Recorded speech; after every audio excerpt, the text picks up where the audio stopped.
शिवोहम शिवोहम शिवोहम। पूर्व प्रसंग में आप श्रवण कर रहे थे, स्वम संगम उदासीनम परिज्ञाय न भूयथा नैशलिष्यति यति किंचित कदाचित भावी कर्म भी न नभो घटो योगेन सुरागंधेन लिप्यते तथात्मोपाधि योगेन तद्धर्मै न लिप्यते।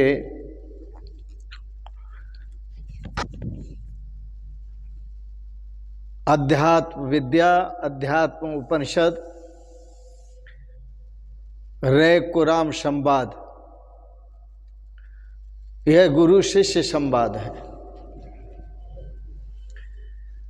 गुरुजी ने कहा, हे राम जी, पूर्व प्रसंग में आप श्रवण कर रहे थे, असंगो अहम असंगो अहम असंगो अहम पुनः पुनः। मैं असंग हूं, मैं असंग हूं, मैं असंग हूं। ऐसा निश्चय कब हो पाता है?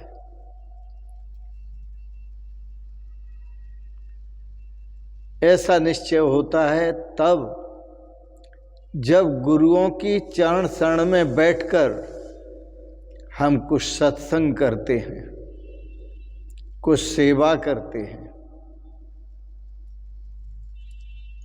हमें साधन बताए गुरुओं ने, मन को पवित्र करने के, अंतःकरण को शुद्ध करने के।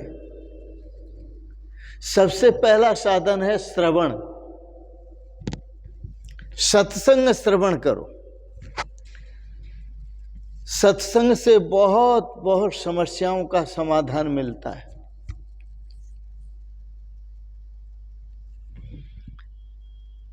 एक इनकम टैक्स के अफसर बहुत बड़े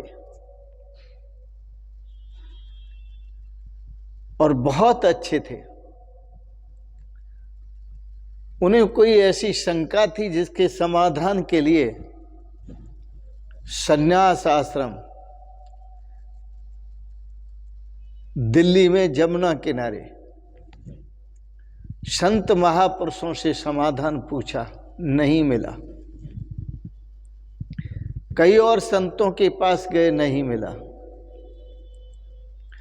उन्होंने फिर महामंडलेश्वर स्वामी भक्तानंद का नाम सुना, भक्तानंद हरि जी महाराज। वो वहां प्रवचन सुनने पहुंचे। जब प्रवचन सुनने पहुंचे तो उनकी जो शंका थी, उनका जो प्रश्न था, उन्हें लगा कि मेरे ही प्रश्न का महाराज श्री से उत्तर मिल रहा है। बैठ के सुनने लगे, पूरा समाधान मिला उन्हें, स्वाभाविक।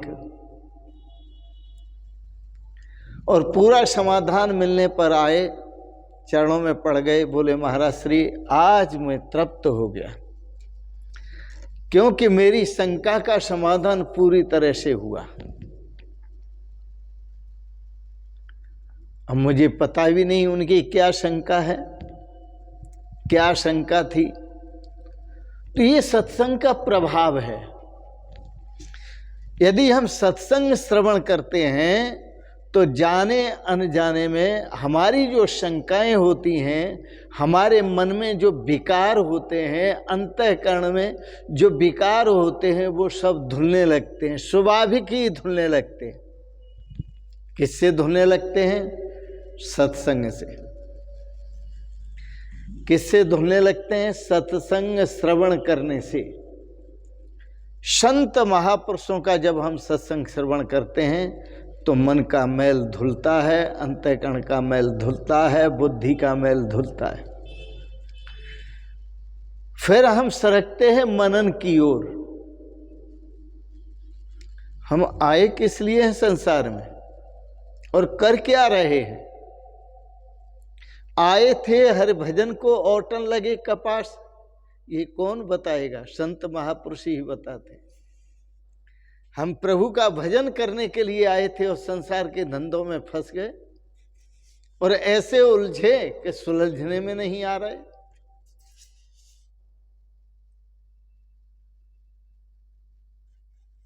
तो फिर मनन करो। ये कौन बताएंगे? संत महापुरुष सत्संग में। श्रवण के बाद मनन करो। तुम किस लिए आए हो? तुम कौन हो? कहां से आए हो? कौन तुम्हारी मां है? कौन तुम्हारा पिता है? जयदुर शंकराचार्य ने लिखा, कस्तम को हम कुत आयात कामे जननी को में तात इत परिभावम सर्वमसारम विश्वम त्यक्त्वा स्वप्न विचारम। ये सारा संसार स्वप्न है और स्वप्नवत इसका त्याग कर दो। जगने पर स्वप्न का त्याग स्वतः हो जाता है, ज्ञान होने पर इस संसार स्वप्न का त्याग स्वतः हो जाता है। असंग भाव से स्वम संगम उदासीनम, अपने को असंग देखो, अपने को उदासीन देखो। उदासीन का अर्थ होता है, असंग का अर्थ होता है संग रहित। तुम सदा सदा से संग रहते हो, कभी तुमने किसी का संग किया ही नहीं। और उदासीन का अर्थ होता है उत नाम परमात्मा का है, आसीन नाम स्थित रहने का है। जो परमात्मा स्वरूप में स्थित हो जाते हैं वो सदा संसार से उदासीन हो जाते हैं। परज्ञाय नमो नभो यथा। आप आकाश को देखिए, आकाश सबके साथ है लेकिन फिर भी सबसे विरक्त है, अलग है।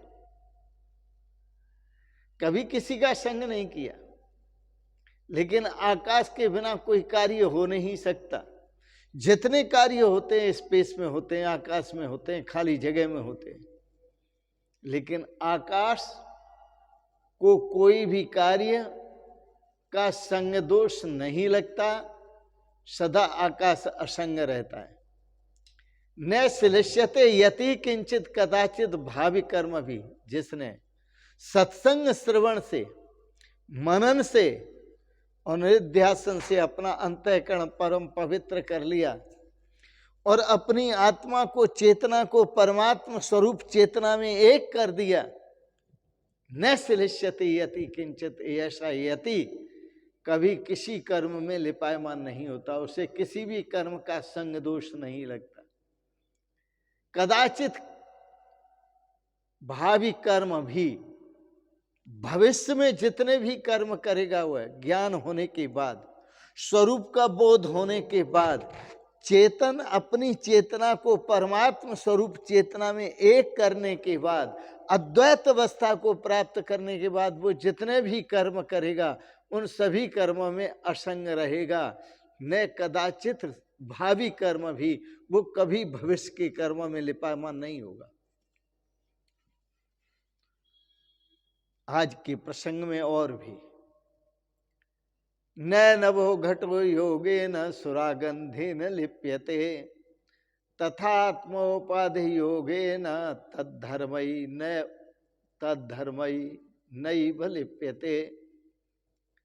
गुरुदेव कहते हैं, हे राम जी, अरे घड़े के संयोग से कहीं आकाश दूषित होता है क्या?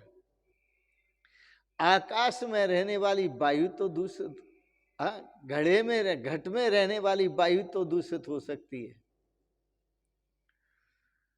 सुरागंधेन, शराब, किसी घड़े में सुंदर घड़ा हो, कोरा घड़ा हो, उसमें शराब भर दी जाए तो शराब का संगदोष वायु को तो लग सकता है, लेकिन राम जी आकाश को नहीं लगता।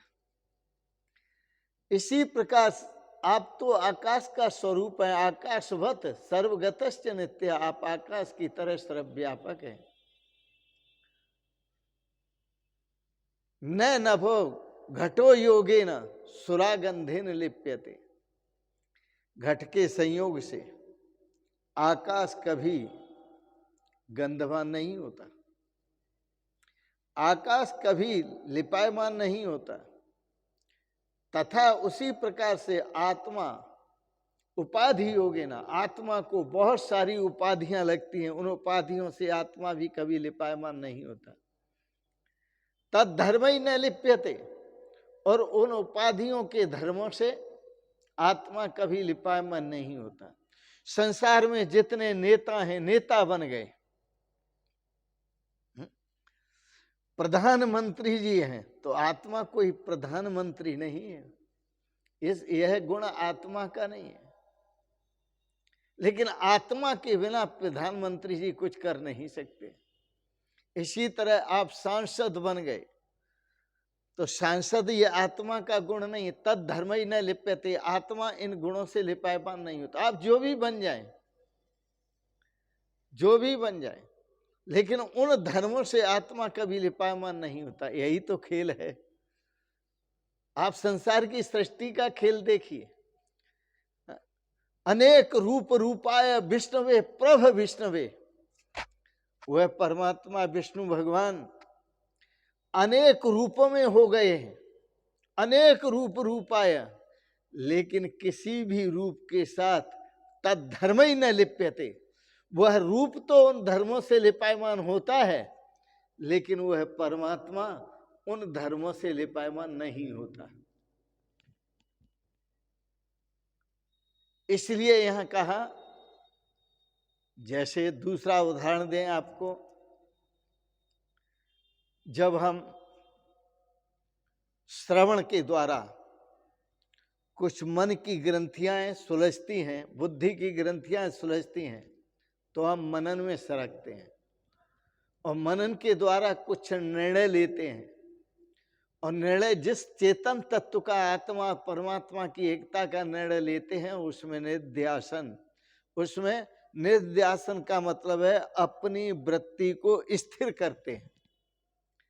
अंतःकरण की जो वृत्ति है, श्रुता वृत्ति है, उसको स्थिर करते हैं, और निध्यासन अवस्था में वृत्ति के स्थिर होने के बाद समाधि में जाते हैं, और वहां समाधि में सब एक जैसा है, सब एक ही स्वरूप है, वहां नानत्व तो कुछ भी नहीं है। समाधि में ही सही ज्ञान होता है। अब जिनको समाधि में सही ज्ञान हुआ, और जब वो बाहर आए तो उन्होंने मनन करके जो लिखा वो शास्त्र बन गए। हिंदुओं में जो ऋषि महर्षि समाधि में गए, अग्नि आदित्य वायु ऋषि समाधि में गए, और समाधि से लौटे तो उन्होंने वेद लिखना शुरू कर दिया। तो अग्नि आदित्य और वायु जो ऋषि हैं, उनके लिखे हुए वेद हैं। हाँ, क्या है वेद? ऋग्वेद, यजुर्वेद, सामवेद, अथर्ववेद, ये हिंदुओं के धर्म ग्रंथ हैं। फिर इसके साथ साथ उपनिषद, शास्त्र, पुराण, महाभारत, ये सब ऋषियों के लिखे हुए ग्रंथ हैं। बड़ा ज्ञान भरा हुआ है, ओतप्रोत है ज्ञान। ये हिंदू शास्त्र है। जैन शास्त्रों में जैनियों ने जैन शास्त्र लिख दिए, बौद्धों ने बौद्ध शास्त्र लिख दिए, धम्मपद आदि। इस्लामियों ने कुरान आदि लिख दिए। ईसाइयों ने ईसा मसीह वाला शास्त्र लिख दिया। लेकिन समाधि से उठने के बाद शास्त्र लिखे गए। पर याद ये रखना,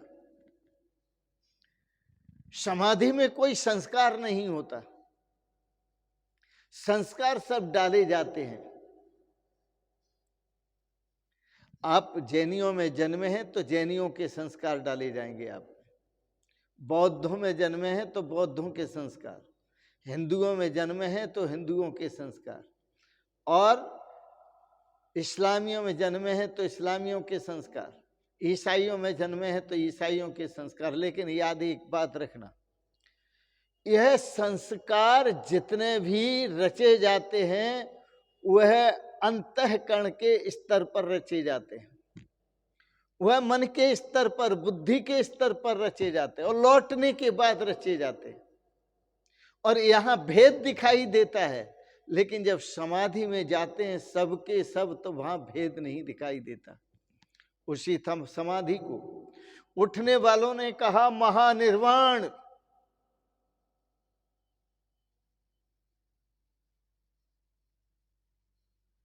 ये निर्वाण शब्द का प्रयोग किसने किया? निर्वाण शब्द का प्रयोग किया भगवान बुद्ध ने। महानिर्वाण, समाधि में जाकर के सब कुछ खो जाता है। केवल और केवल परमात्मा स्वरूप चेतन तत्व में ही शेष रहता हूं। इसी प्रकार बौद्धों ने अपने अपने अलग शब्द प्रयोग किए।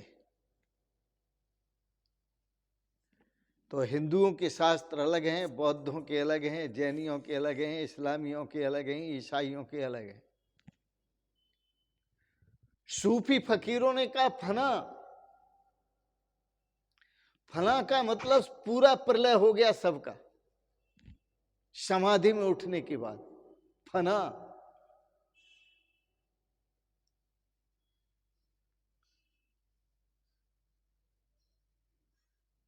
बौद्धों ने कहा निर्वाण, अब कुछ शेष नहीं है।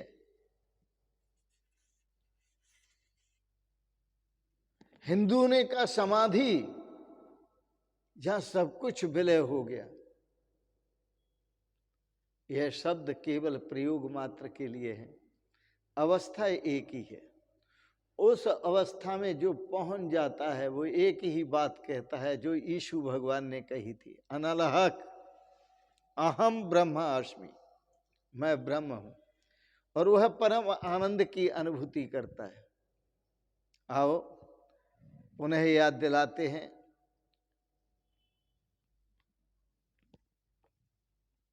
न नवो घटो योगे न सुरागंधे न लिप्यते तथात्मोपाधि योगे न तद्धर्मयी न लिप्यते। तो यहां निश्चय कर लो, आत्मा जो है, कोई भी शरीर जैन धर्म में उत्पन्न होता है तो उसकी आत्मा जैनी नहीं होती। उसका अंतःकरण जैनी होता है, उसका मन जैनी होता है, बुद्धि जैनी होती है, पर चेतना कभी जैनी नहीं होती। यदि कोई जन्म लेता है इस्लामियों में तो उसकी आत्मा कभी इस्लामी नहीं होती, रूह कभी इस्लामी नहीं होती। उसका अंतःकरण, उसका मन, उसकी बुद्धि, क्योंकि जितने भी धर्म निर्मित हुए हैं वो अंतःकरण से निर्मित हुए हैं, मन से निर्मित हुए। चेतना कभी किसी की इस्लामी नहीं होती, कभी किसी की बौद्ध नहीं होती। चेतना कभी किसी की जैन नहीं होती, हिंदू नहीं होती, मुसलमान नहीं होती। चेतना सबकी एक है।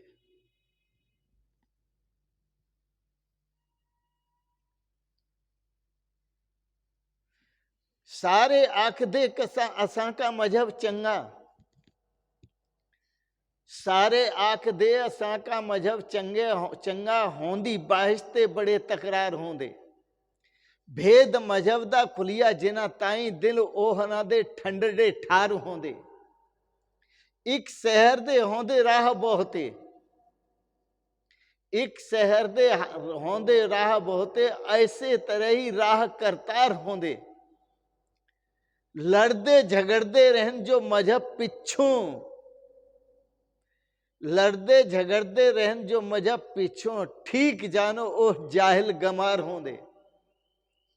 मजहब एक है सारियां बंदियां दा, मजहब एक है सारियां बंदियां दा, दो तीन ना चार होंदे। सार मजहब दी जिन्हां ने जान लीती, ओह ना दे यह विचार होंदे। दार्शनिक विचार उन्हीं के होते हैं। तो शब्द चाहे जितने प्रयोग कीजिए, वह शब्द सभी अंतःकरण के तल पर होते हैं। मन के तल पर होते हैं, बुद्धि के तल पर होते हैं निर्माण किए हुए शब्द, पर चेतना किसी की निर्माण की हुई नहीं है, आत्मा किसी की निर्माण की हुई नहीं है, परमात्मा किसी का निर्माण किया हुआ नहीं है। इसलिए वह पूर्ण स्वरूप में है, चेतना स्वरूप में है, और वह आपका निजी स्वरूप है। आप अपने निजी स्वरूप को देखें, निजी स्वरूप के साथ एक हों और उसी निजी स्वरूप का अनुभव करें। इन्हीं शब्दों के साथ वाणी को विराम दूंगा। आज के प्रसंगत आपने बड़े प्रेम और श्रद्धा से इस प्रसंग को श्रवण किया, गुरु शिष्य संवाद को, इसके लिए बहुत बहुत अनुग्रहित हूँ। एक बात जरूर कहेंगे, आपको अच्छा लगा सब्सक्राइब करें, लाइक करें, शेयर करें, और अंत में आप सभी को बहुत बहुत प्रणाम, बहुत बहुत प्रणाम, बहुत बहुत शुभकामनाएं, बहुत बहुत आशीर्वाद, बहुत बहुत प्रणाम। ओम शिवोहम शिवोहम शिवोहम।